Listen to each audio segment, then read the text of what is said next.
Hi there. You want to go on a winter road trip in an EV on a cold and dreary day? Come along. Let's see if we make it.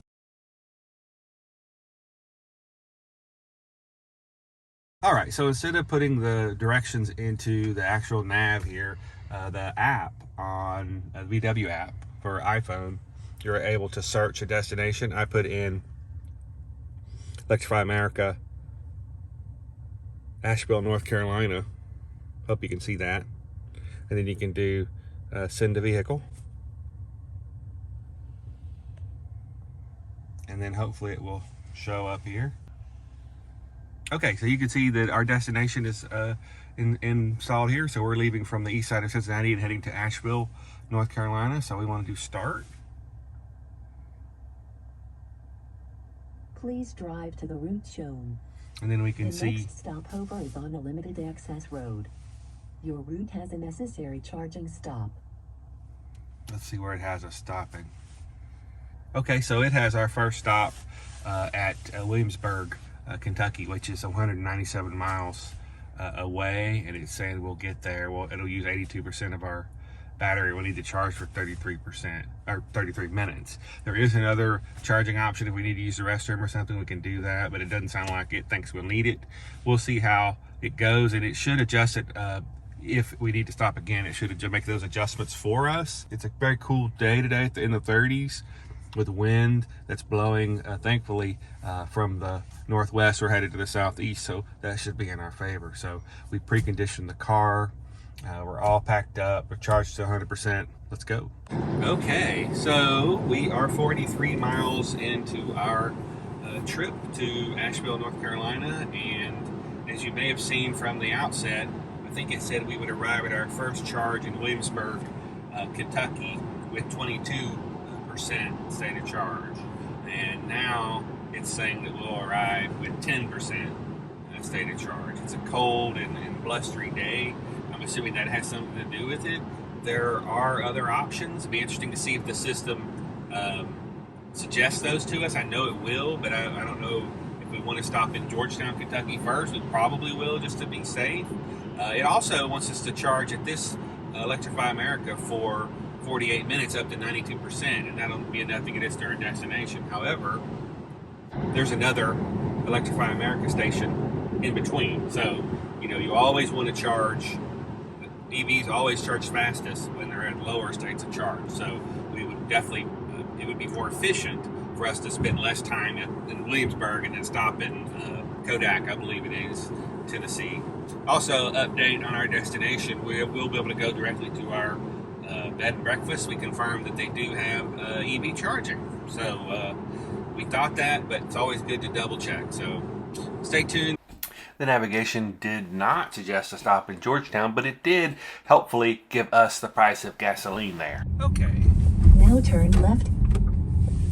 So we're making a stop. The ID.4 navigation did suggest that we weren't going to make it, but it didn't tell us where to stop. I thought that was odd that it didn't just put in. You have reached your destination. It is on the right side of the road. Thank you. I was I'm going to use the one on the right here. Just a little surprised it didn't put in a destination for us. Okay, so we are here at the pilot station in Georgetown, Kentucky. After 78 miles, we've done 2.8 miles per kilowatt hour. It's 37 degrees and blustery today. I do have the car scanner app, so this can tell me the temperature. So the battery minimum temperature is 59.45 degrees, and the max temperature is 63 degrees. So that's not, bad. It's not going to give us peak charging, but we'll see. Once we plug it in, dynamic limit charging 800 amp. Then this is 424. I'm not going to pretend to understand all of this, but it is interesting to have that data available. So we are at 62% displayed here. Let's get plugged in and see how that goes.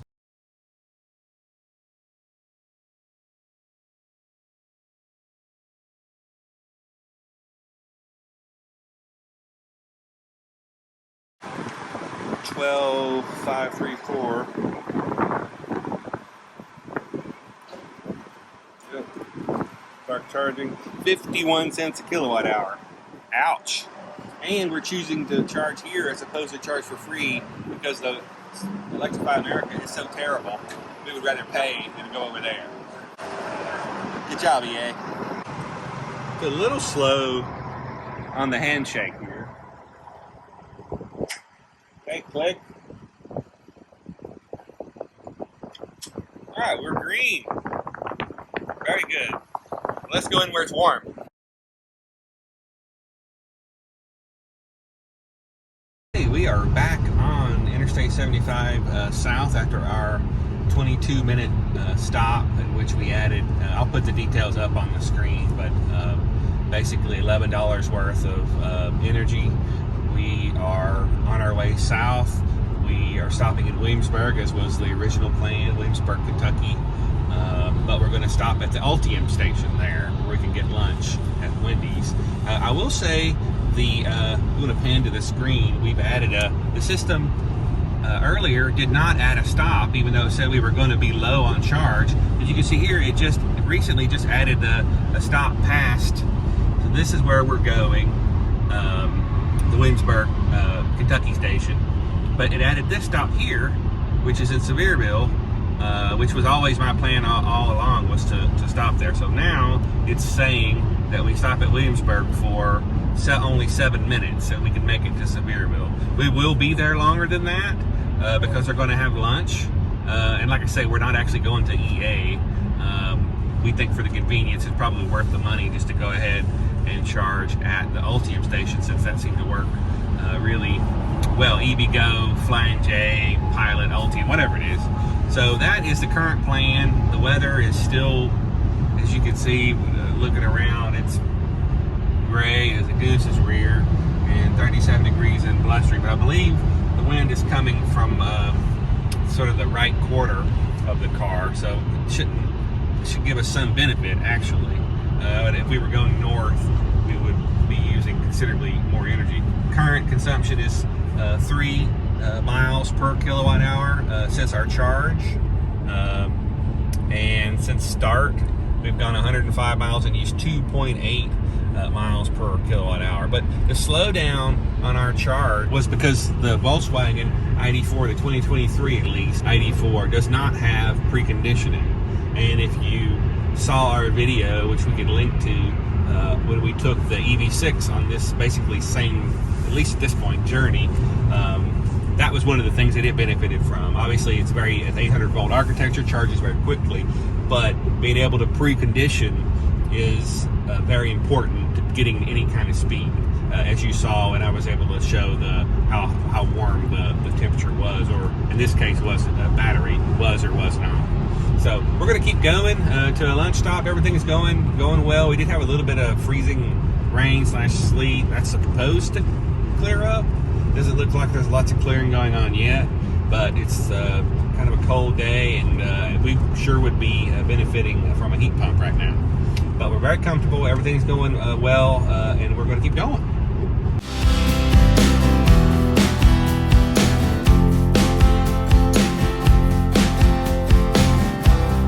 Okay, we've made it to what was supposed to be our first stop, ended up being our second stop in Williamsburg, Kentucky. We decided to stop at the Ultium station. The other one went so well, so we've gone 197 miles on this trip. Now we've used 2.8 miles per kilowatt hour. Increase the speed in order to burn some juice here. We arrived with 26%. The estimation, I think, was 32, but again, I went faster. It's warmer, it's 48 degrees.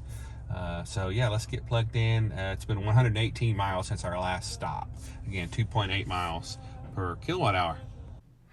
As you can see here, it took 33 minutes to deliver 47, almost 48 kilowatts at a total cost of $25.77. So good charge, but not crazy fast speed.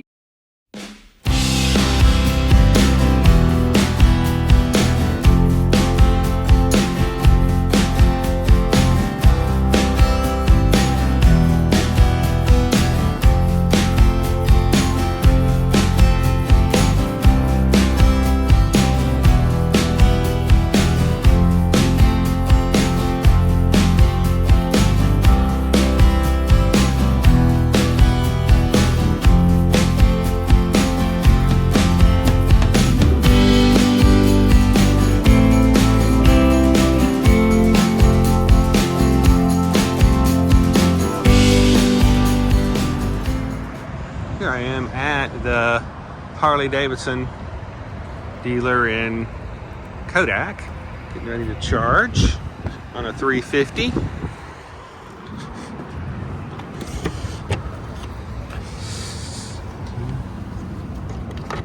Okay.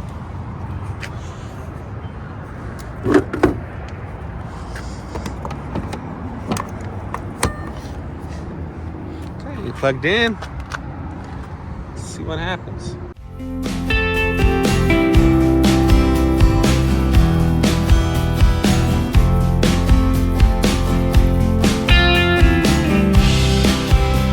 Ramping up.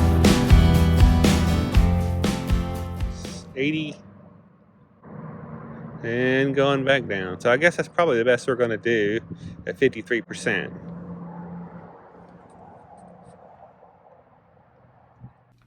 Okay, we went from 53% to 78%, adding 21 kilowatts at the Kodak Tennessee Electrify America charging station, and it was free to us with our ID.4 Volkswagen charging plan.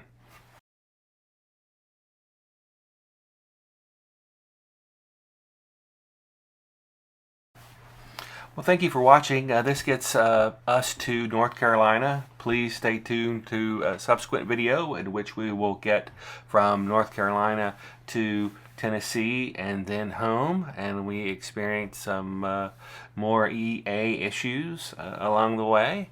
So please stay tuned and subscribe to see more of this content, and a thumbs up would be appreciated, and we will see you on the next one.